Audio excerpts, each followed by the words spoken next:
it's Miss Niki here with Gail Borden Public Library.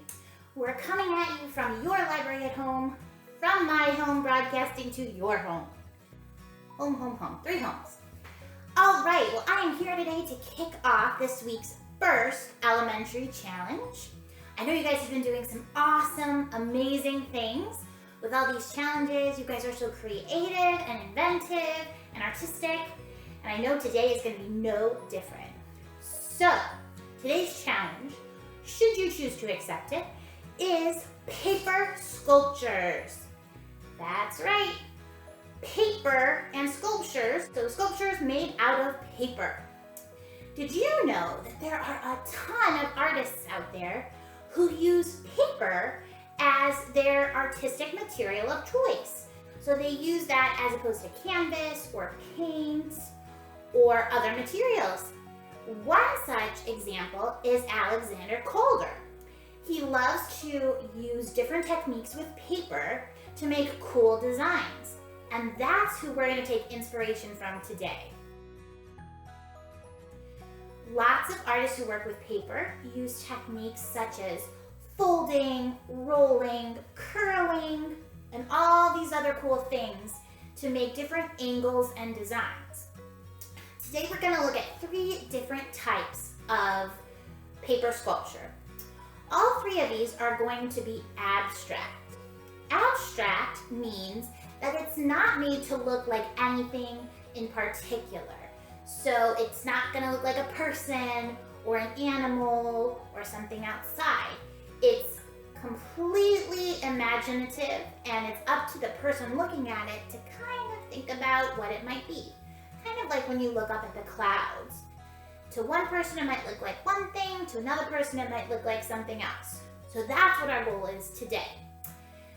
To start with our first paper sculpture, this one is strips of paper. What do you think we're gonna need first? Paper sculpture? Yeah, paper. So you can use construction paper, you can use cardstock for this, you can use printer paper, any kind of paper, newspaper might work if you have it around your house. So what you're gonna do is cut out strips of paper.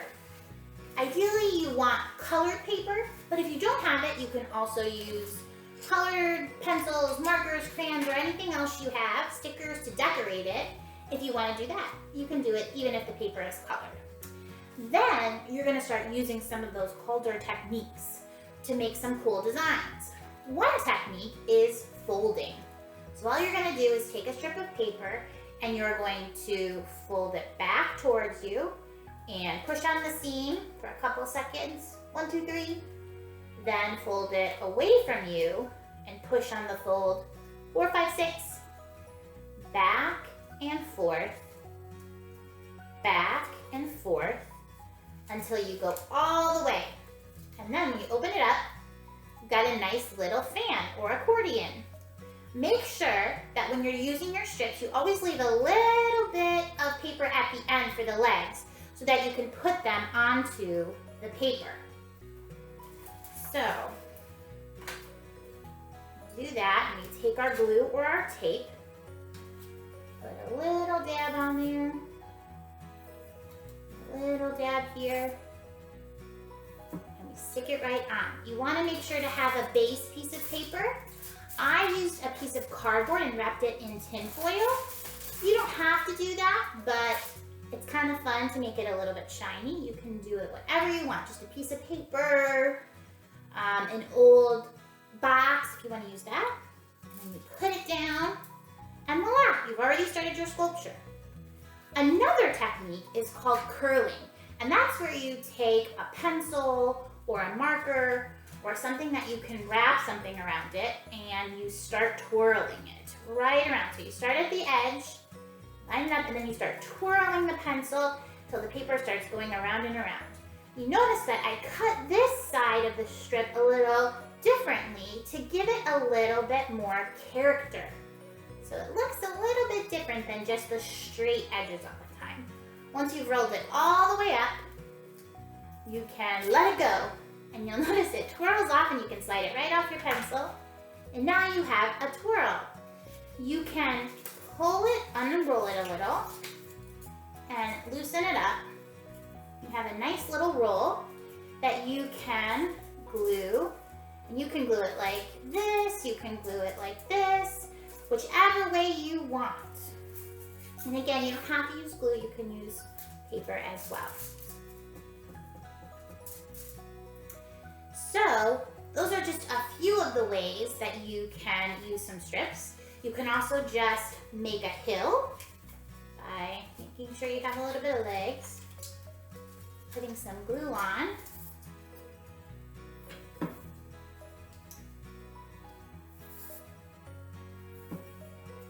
And whoop, now you've got a nice little, whoop, make sure you hold it, otherwise it might come loose. Hold it, 1, 2, 3, 4, 5. There we go. You can also kind of cut them into little pieces so that you have little arms going this way and that way as well. So that's one way to do abstract paper sculpture.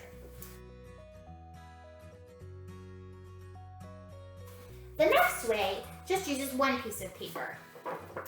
This one, you're probably going to need something a little bit thicker like cardstock, or probably cardstock. If you don't have cardstock, you can glue a couple of pieces of paper together to make it a little bit stronger. What you're going to do is fold it in half, and you're going to make a line a little bit after the fold. So put your finger there and then make a line. You can use a ruler to measure to make sure it's straight at the top and the bottom. And you want to do that on both sides. Okay? Once you've done that, you're going to take a pencil or a marker, and you're going to make some lines that connect from the line we made going up and down, that's called vertical, to the horizontal going across side right here. So, there you go.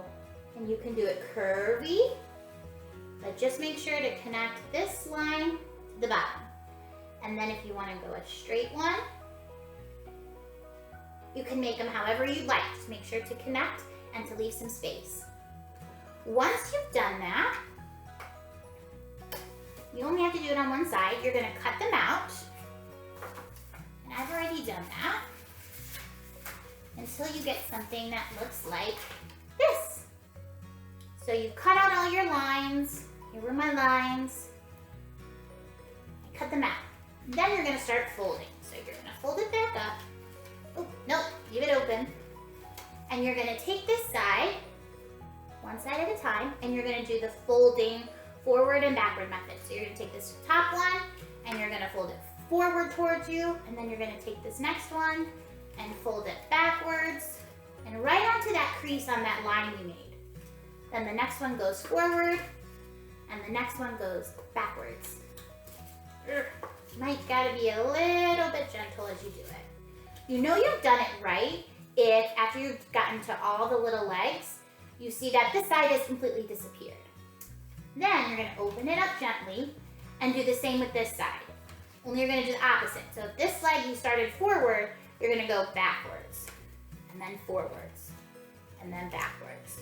Okay? Same thing, once this has disappeared, you open it up and spread it out, and you've got this cool standing structure. Isn't that cool? You can go ahead and decorate it like I did with this one.